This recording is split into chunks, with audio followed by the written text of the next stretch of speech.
Wow, a lot of blowouts around the Big Ten today. Some on the receiving end, but most were on the positive side for the Big Ten. We'll look at Wisconsin and their disaster at Alabama. Oregon sleepwalking in the first half at Northwestern, but they pull it out with a big win. Michigan just keeps on scoring as they take the training wheels off of Bryce Underwood. Nebraska and Maryland putting up a lot of points today. We have it all right here on a live edition of Locked On Big Ten.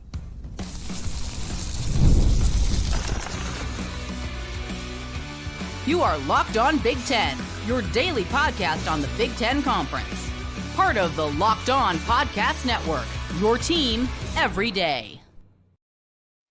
Welcome to Locked On Big Ten. I'm Craig Sheeman, 40 years as a sports talk show host and play-by-play announcer, and I want to thank you for making us your first listen each and every day. We're free and available wherever you get your podcasts on YouTube, part of the Locked On Podcast Network, your team every day. Hey, if you're new to us, hit that free subscribe button down below. We're here every day. That way you never miss a single episode, and you're inside our Big Ten club that way. Plus, if you can share, like, and follow, that helps us out as well.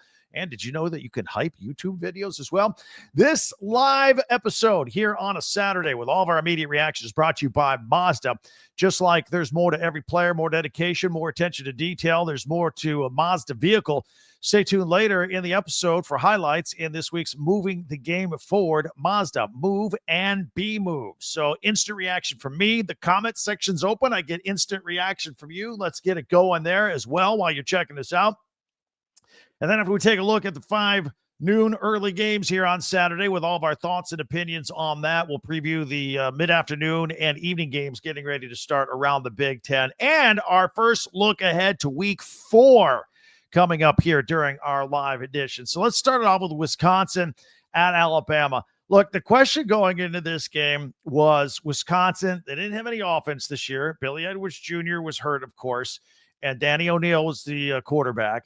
And they threw a shutout in their first game. They only gave up 10 points. So was this defense real, or were they just playing lesser opponents? So they go down to Tuscaloosa for a big test, and it did not go well. A little feeling each other out at the beginning of this game. Alabama turned it over on downs back to Wisconsin, and then Danny O'Neal throws the first of a couple of interceptions today. It wasn't good, and before you knew it, Jeremy Bernard had a touchdown, and Alabama's up 7-0.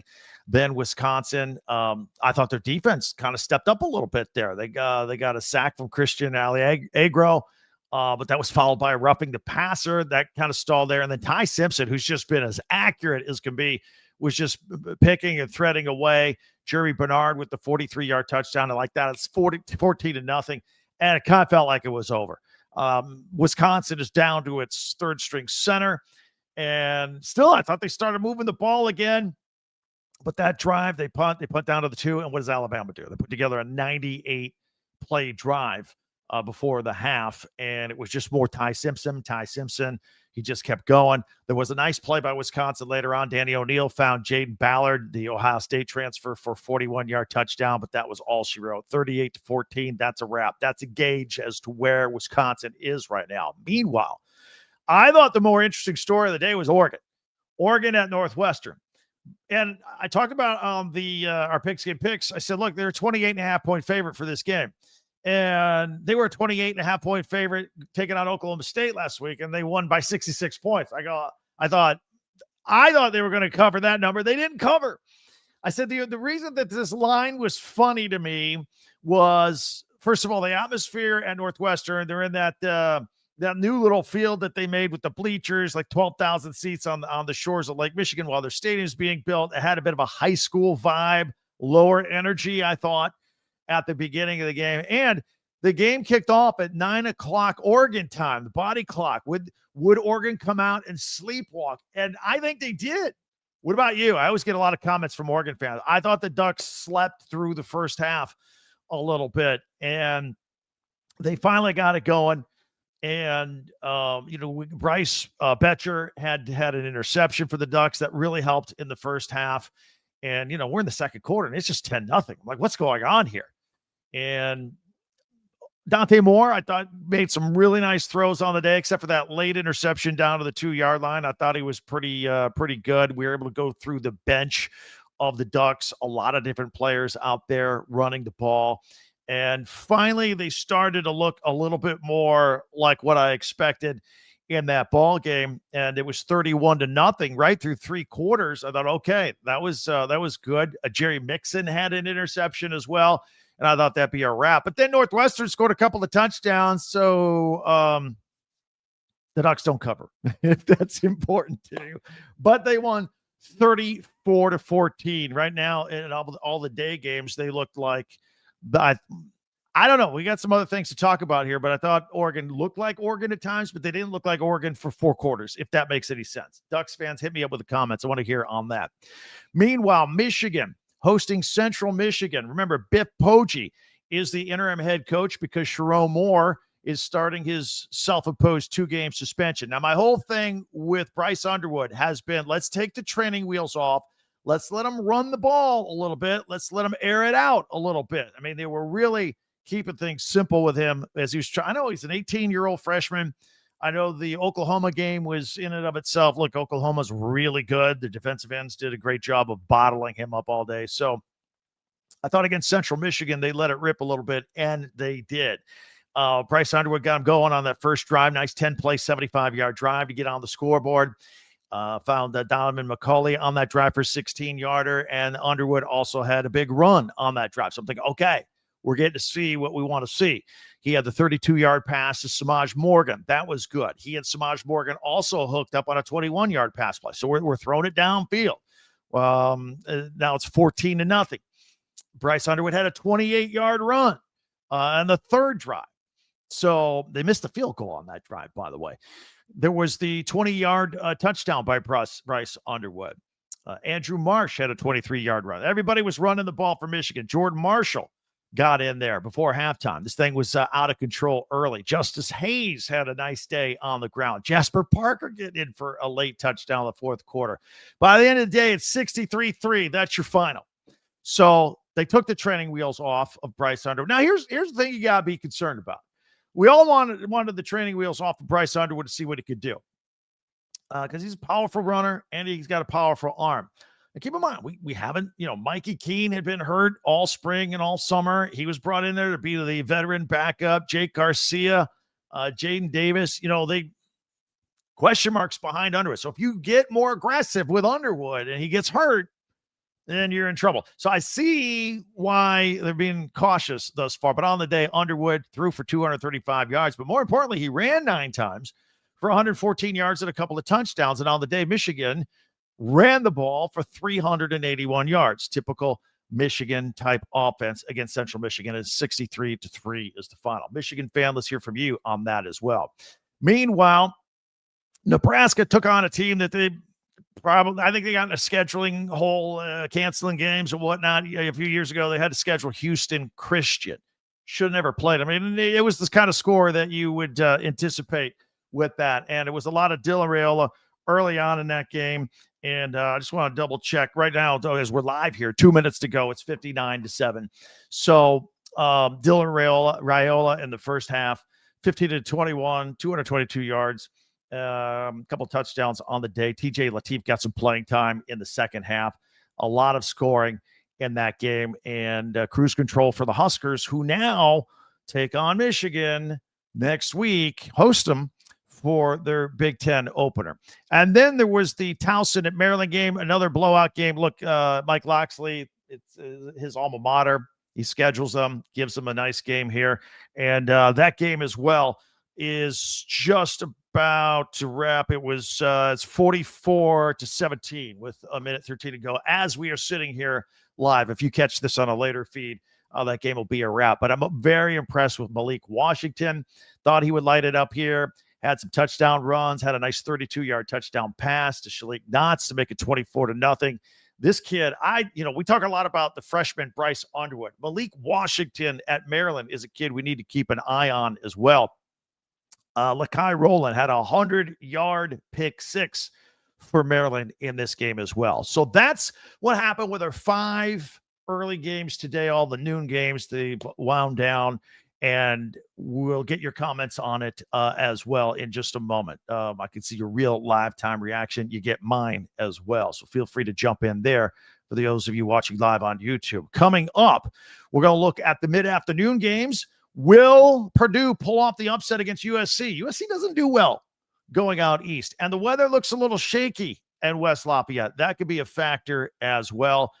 We've got the night games to talk about as well. And before we end here today, we'll have our first look ahead to week 4, where the schedule really gets interesting with Big Ten play. If you are new to us, hit that free subscribe button down below. That way you'll never miss a single episode, because we're here every single day. And if you could share, follow, and like Locked On Big Ten, that helps us out a lot as well. Don't forget, we have a website, talkbig10.com. All of our podcasts go there. You can go back and see what you missed during the week when we weren't live. We just every morning, we're there for you in your inbox. And we also have a link if you want to get yourself some Big Ten merchandise. You know, Christmas is not that far away. You want to shop for some hats, T-shirts, shirts, pennants, all right there with our podcast, grouped by your favorite school at talkbig10.com. So we will take care of a lot of that. We'll come back with your instant comments, all that coming up in just 1 minute, right here on a live edition on a Saturday of Locked On Big Ten. Mazda helps you move. They move the game forward. And, of course, this program is brought to you by those who believe it's not just about playing the game, it's about redefining it. Because these moments do more than win. They push what's possible. They remind us to go that extra yard, shift into that extra gear, keep moving the game forward, right? Just like the Oregon defense, just like the Michigan offense today, all those yards rushing, just keep it moving forward. When you follow what moves you, the unexpected is only the beginning. And just like there's more to every highlight, there's more to a Mazda vehicle. Mazda, move and be moved. Thanks for checking us out here on our live edition of Locked On Big Ten. I'm going to check out some comments before we start previewing some of these afternoon and evening games going on. So let's see. We got a Michigan fan. Let's see. Des checking in. Michigan has exactly 2.5 issues. The wide receiver room needs some work. The O-line needs work as well. And the defensive secondary needs to communicate better. All right. I think it's all fair. I mean, it's hard to tell in a big blowout game today like that, but I think some of those, there are still a lot of people that wonder if Michigan's wide receiver room is explosive enough to do anything against some greater opponents. D checking in. The young freshman making an impact for Maryland and Michigan. That's right. They are next and up and coming. So Malik Washington at Maryland. I would say he's looking better than Bryce Underwood, but both looking very good so far early in the season. Meanwhile, Wine Time checking in. Oh yeah, Georgia Tech. I called that a different deal. I didn't do it here because we're Big Ten. That's one I got right on my predictions. Georgia Tech with the win over Clemson. How about that? Let's see. Douglas, the Ducks fan, checking in. The Ducks are so deep. Absolutely. They were even talking about it. I remember Joel Klatt was talking about it on the broadcast, that they probably have the deepest running backs room in the entire country. And that's a position you want to be deep at. And that's to Dan Lanning's credit. They are deep at a lot of positions there.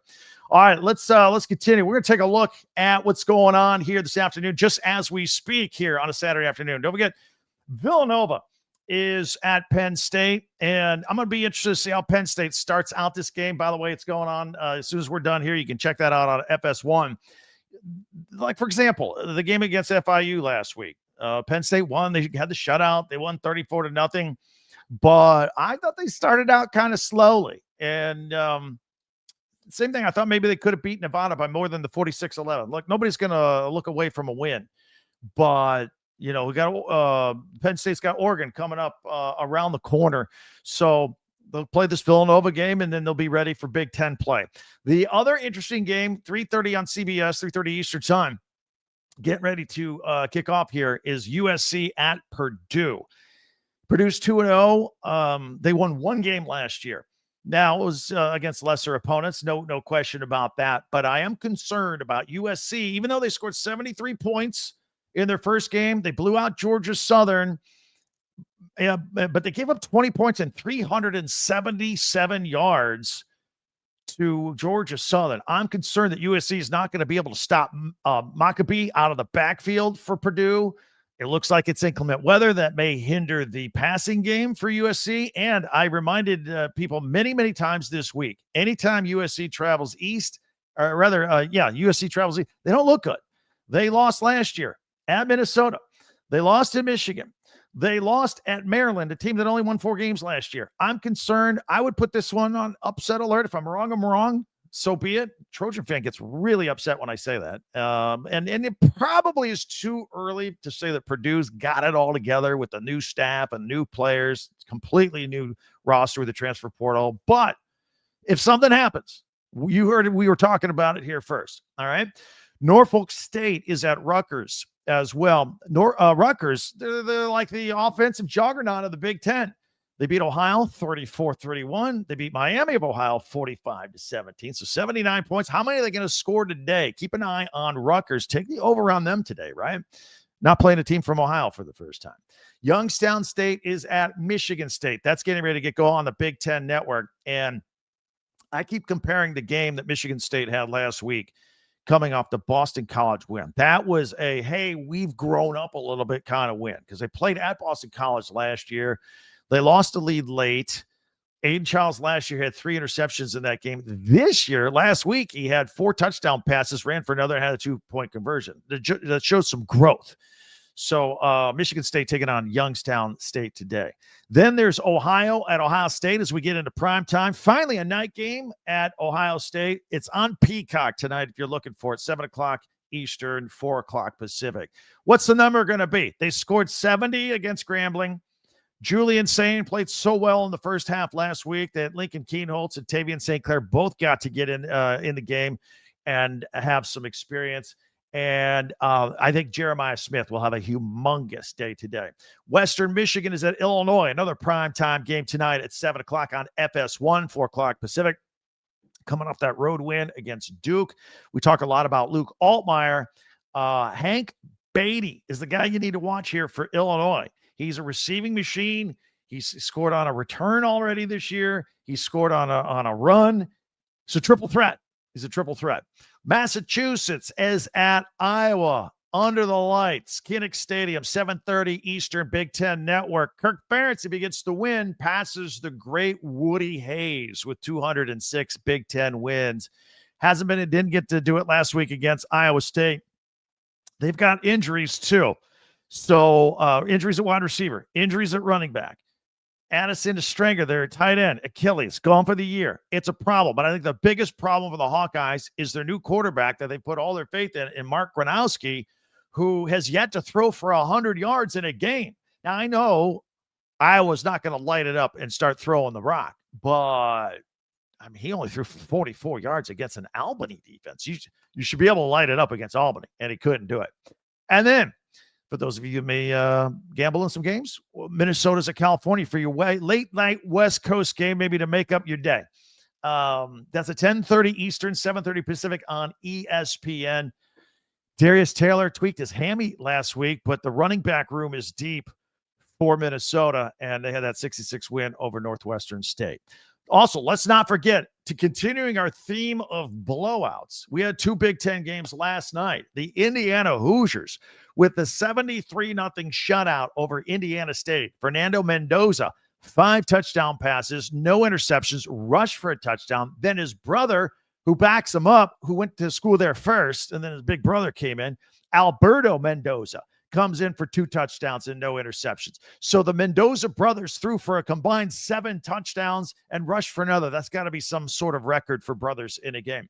Omar Cooper Jr., 10 catches, 207 yards, and 4 touchdowns. Indiana had 5 sacks, 16 tackles for loss. Indiana State only 38 yards passing against the Hoosiers, 39 yards rushing. And then Houston, we got a problem down at UCLA.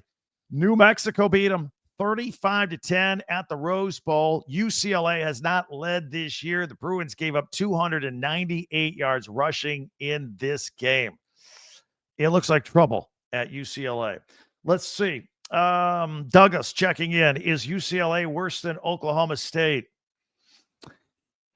That Oklahoma State game against Oregon was eye-opening as to how bad they were, or maybe it's just how great Oregon is. So UCLA is not good. They're not in a good place. And nice to see Indiana rolling again from Scott. Thanks for checking in. Williams says Oregon put in players from the bench in the fourth quarter. Yeah, look, they don't like to say bench players in Oregon. They like to say we're deep. It's all one big team, and they are loaded. And Doug is confirming the Ducks are deep as well. Got some duck emojis out there. Again, another great week by the Ducks. Look, again, they were sleepwalking in the first half. There's no question about it. That was a 9 a.m. game for their body clock on the West Coast, going to Illinois and playing. They looked like it. They finally, I think, in the second and then in the third quarter, they looked like themselves. Except they gave up those 2 touchdowns late in the game. So anyway, thank you for all your comments right there as we continue with our live, immediate post-game reaction of the early games, preview of the late games, all coming up. And we will have our first look ahead at week 4. The schedule is awesome next week. We can't wait. We'll take a quick peek at that as we continue with our live edition here of Locked On Big Ten. Let me tell you about Drip Drop. Drip Drop is great if you're trying to stay hydrated. I live in Florida. We just sweat all the time down here. So whether you're working out, whether you're in the office, whether you're going from class to class, whatever your situation is, that's where Drip Drop comes in. Hydration is where it all starts. And nothing works better. I love the peach flavor that they have. It is a doctor-developed and scientifically proven product for fast hydration. Uses the perfect balance of sodium, electrolytes, and glucose to help your body absorb fluids quickly during delivering 3 times the electrolytes and half the sugar of leading sports drinks. So check it out. Plenty of great flavors to choose from. Right now, Drip Drop is offering Locked On listeners, that's you, 20% off your first order. Just head to dripdrop.com and use the promo code LOCKEDONCollege. DoorDash, keep your streaks going on the weekend. Start stacking up streaks of Saturday deliveries here on the weekend. We are powered by DoorDash, and just like you can win every Saturday with DoorDash streaks, saving more every time you order, certain players, they deliver when it matters most. That's right. How about Bryce Underwood and Malik Washington? Just running touchdowns, throwing touchdowns all over the place. Love both of those guys. They deliver every single time, just like DoorDash. Again, Bryce Underwood and Malik Washington, the 2 freshman quarterbacks of the Big Ten to watch this year. And with DoorDash streaks, you can save every Saturday that you order. So stack up your Saturdays. Do it now. Stack it all up. You can save up to $250, including $100 in DoorDash credits. So order Saturdays. You can order all the other days of the week too. But keep the Saturday streak alive. Fuel your game day only with DoorDash. Terms apply. Promo period good through November 18th. Thanks for checking us out here on Locked On Big Ten. We always appreciate you guys. Don't forget our website, talkbig10.com, where all of our podcasts go. Plus, you can get school merchandise. Shop now for Christmas. Get ready with your school gear on that. Let's take a look, our first look ahead at week 4 next week, because this is where the schedule really jumps up. All big, we got Big Ten play now. Now, we had a couple this weekend, but we really get into gear. First of all, we have a Friday night game. Iowa is at Rutgers, and that is at 8 o'clock Eastern on Fox. Again, Iowa has trouble scoring. Rutgers does not. I think that's our first hint on maybe which way that game goes. Saturday, Oregon State at 4th-ranked Oregon. Oregon coming off the road win at Northwestern. They fought through it. They got it. And now they come home to take on their local rival, Oregon State. That game's always interesting. I would think Oregon would pull away and have no problem with that one. The big game next week, Saturday night. Number 9, Illinois at number 22, Indiana. 7:30, Big Ten Saturday night on NBC. Here's the deal. We're going to go live after that game. In fact, we're going to go live. I think we're going to go live after 2 games. We've never done this before. That'll be a first. You're first to hear this. I think we're going to go live after 2 sets of games next weekend. So you can just catch us all day. So I think there's going to be 4 Big Ten teams making it into the playoffs. And I think Indiana and Illinois are going to fight it out for that 4th spot. And that's why this game in September is critical. It's going to be red out there in Bloomington. Everybody wearing red under the lights, so check that out. Maryland is at Wisconsin. Maryland is flying high. Wisconsin's trying to figure themselves out. Purdue, after the game against USC, takes on USC's arch rival next week at Notre Dame. I think Notre Dame won that game, 66-7 last year, I think it was, in West Lafayette. That's a 3:30 NBC game, by the way. Michigan is at Nebraska. That's 3:30 at CBS. I think we're going to go live after that game, too. Big Ten opener for these guys. Sherrone Moore is still suspended. You got a young quarterback in Dylan Raiola taking on another young quarterback in Bryce Underwood. I think we'll go live after that. That'll be around 7 o'clock Eastern, and then we'll follow the Illinois-Indiana game probably around 11 p.m. after that one. Washington is at Washington State. The Apple Cup, 7:30 Eastern on CBS. That's 4:30 on the West Coast. And the Michigan State going out west to take on USC.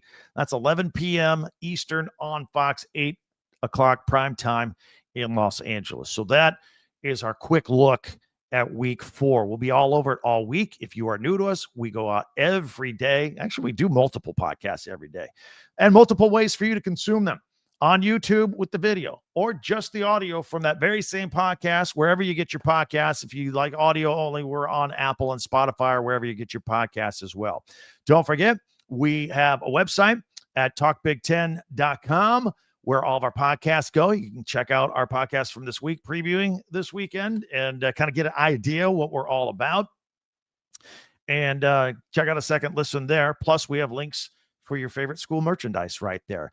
Whatever you do, before you leave here today, hit the subscribe button, and that way you'll never miss a single episode. And share, follow, and like, and let your friends know about us each and every day that we're out here.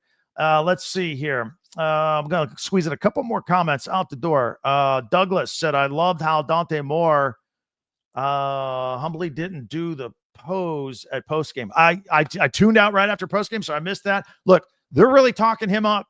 He's just looking like he's the next guy. And on the broadcast today, they talked about, we got 3 quarterbacks in a row, Dante Moore included, that could go, be future first-round picks. We had Bo Nix, Dylan Gabriel did not go in the first round, but he did get drafted. And then you've got Dante Moore, who just seems to be on this arc. So let's see here. Scott checking in. I'm hoping Maryland has a good season. Mike Locksley recruits well, very likable. Yeah, he is. Yeah. You know what? I'm glad you mentioned that. During Big Ten Media Days, Mike Locksley did something I've never heard another coach say publicly. He was just brutally honest. He says, man, I lost my locker room last year. We won 4 games. I lost my locker room. Usually if a coach loses a locker room, he gets fired. And he said that, and he's like, haves and have-nots with name, image, and likeness or not. I thought it was just a brutally honest and a refreshing comment by him. And he's got this freshman at quarterback that is spectacular. I think good things could happen for Mike Locksley. I don't think a lot of people, myself included, we didn't know what to expect this year at Maryland. They can win some games with Malik at quarterback. I got another one.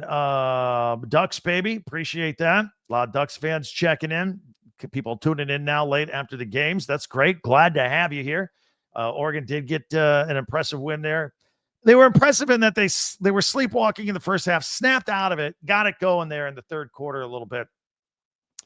And Ram says Oregon is probably going to be playing their best football at the end of the season. Yeah, gradual arc. But don't forget, they got Penn State coming up at Penn State. They better be playing their best football for that one right there.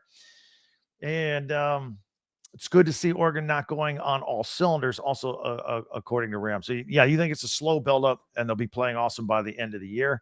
Appreciate that. Appreciate all the comments here today. That's what I love about these live shows. It's instant, unfiltered reaction for me. It's raw. I get a gauge from you guys right away with your live reaction as well. That's why we do these live ones. So I think we're going to go live twice next weekend. All right. After Nebraska and Michigan, at Nebraska, and then the Illinois-Indiana game. It's going to be a big day for Big Ten football. So, again, subscribe, share, follow, like, check us out. We'll be back on Monday with our regular, probably multiple podcasts, to be honest with you. And I'll let you know that the whole Locked On family's got another thing out there before we go. For all you college football fans, Locked On and Fire TV present the College Football Kickoff, your ultimate college football weekly preview. Drake Toll from Locked On Big 12 heads it, along with 2-time AP Coach of the Year Gary Patterson, former college star Jesse Holley, and Locked On's experts preview all the games. College football preview only Locked On can do. So catch the college football kickoff every Thursday throughout the season on Fire TV. That'll do it for us. Fun as usual on a Saturday. First and immediate reaction to all of these games. Enjoy the rest of them throughout the rest of the day. I'll be on Twitter and TikTok. You can follow me all along there throughout the weekend and watching these late afternoon and evening games today as well. Talk to you on Monday. Thanks for checking us out. I'm Craig Sheeman for Locked On Big Ten Live.